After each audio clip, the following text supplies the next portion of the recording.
Now let's turn it over to our reporter Emily Collins, who will share with us a story about Westford's annual Veterans Day ceremony last week. Thank you, Alex. Residents gathered at Westford's Old Center Fire Station on the morning of Tuesday, November 11th, to honor local veterans and service members during the town's annual Veterans Day ceremony. Dozens of residents attended the event, which featured remarks from town officials, including U.S. Navy veteran Terry Stater and Town Veterans Services Officer and Iraq War veteran Colin Bodie. My name is Colin Bodie. I'm a United States Army Iraq War veteran, and I'm honored to be the MC for today's celebration of Veterans Day. The ceremony included an invocation given by Korean War veteran Arthur Pellerin, the Pledge of Allegiance, and musical performances by Westford Academy students. There was also a moment of silence to honor those who lost their lives in service to the country. Select Board Chair Thomas Clay also delivered remarks at the ceremony. So I'm Tom Clay. I'm currently chair of the Select Board. I'm also here with my colleague John Cunningham. Both of us are also veterans. So two reasons to be pleased to be here today.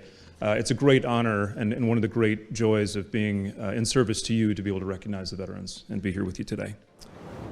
Veterans Day, originally known as Armistice Day, was first observed in 1919 to commemorate the end of World War I.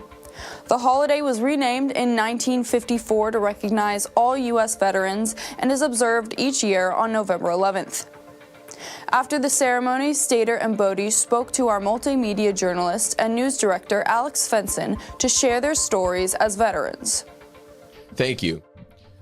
I'm here with two members of Westford's veteran community who recently took part in Westford's annual Veterans Day ceremony. Joining me today is Terry Stater and Colin Bodie, and we're going to talk a little bit about their experiences and sharing their stories as veterans. So to start off, Colin, do you want to talk a little bit about your background? I know you were an Iraq War veteran. You were stationed in Iraq. We spoke previously about this when you came on our show a couple months ago, but do you want to talk a little bit about kind of your backstory? I didn't really know what I wanted to do. I was going to go to NECO, Northern Essex Community College for liberal arts, and really no idea. And I decided to go down to the recruiter's office, and that recruiter motivated me to, get in shape and go down to enlist in MEPS. That was in July of 2016. And then I got into my unit. I wound up going into the artillery because I wanted to blow stuff up, basically. That was the whole purpose behind it. I thought that'd be a pretty cool job, and it was. Loved it. And after 6 years of service, I got orders to completely change my job. I was promoted to sergeant and subsequently deployed to Baghdad, Iraq as part of Operation Inherent Resolve. And this is during the same time that the evacuation in Afghanistan is ongoing. So I arrived, my first day in Iraq was actually the evening of the 4th of July. So, and then the following day was the first day we had an indirect fire incident on the 5th of July, which was in the news.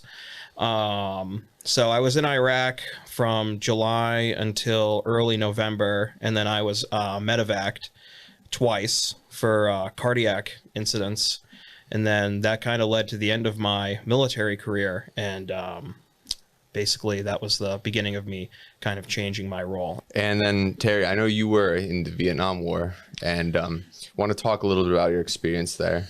Sure. Yeah. Well, I enlisted in 1971. I actually was one of the last of those that were getting draft notices. So I decided to pursue the Navy rather than get drafted by the Army. So I actually enlisted. I was in college. I was a freshman at University of Toledo in an electronics engineering program.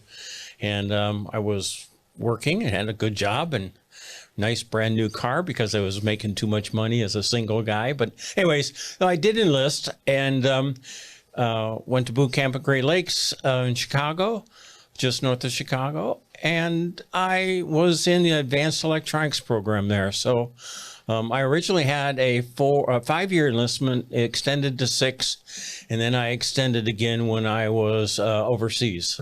Actually did 2 tours of Vietnam on board ships, not on the coast. I wasn't in country. So the last tour was in November of 1974, and in April of 75 is when the evacuation of Saigon occurred.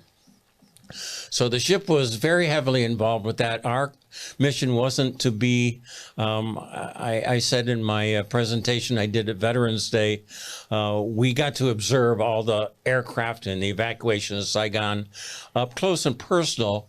We did not take any evacuees. We were considered a man-of-war ship. We didn't have the ability to handle any of the evacuees, but the aircraft carriers and the amphibious command ships did. That was a real interesting series of days. There were so many boats in the water. They were hazards to navigation, the little small boats, everybody trying to get out. And listening on the traffic on the radio was pretty harrowing to listen to all the maydays from the small airplanes and other people that were just trying to get out of Saigon. And there were people that weren't able to. They just couldn't take everybody. The South Vietnamese that were friendly to the United States. So there was a lot of milk left behind. All right, Terry and Colin, thank you very much for joining us today and sharing your stories and speaking with us. And thank you for your service. You're welcome. Thank you for having us. Thanks for having us. Reporting here with WestfordCAT, I'm multimedia journalist Alex Svensson.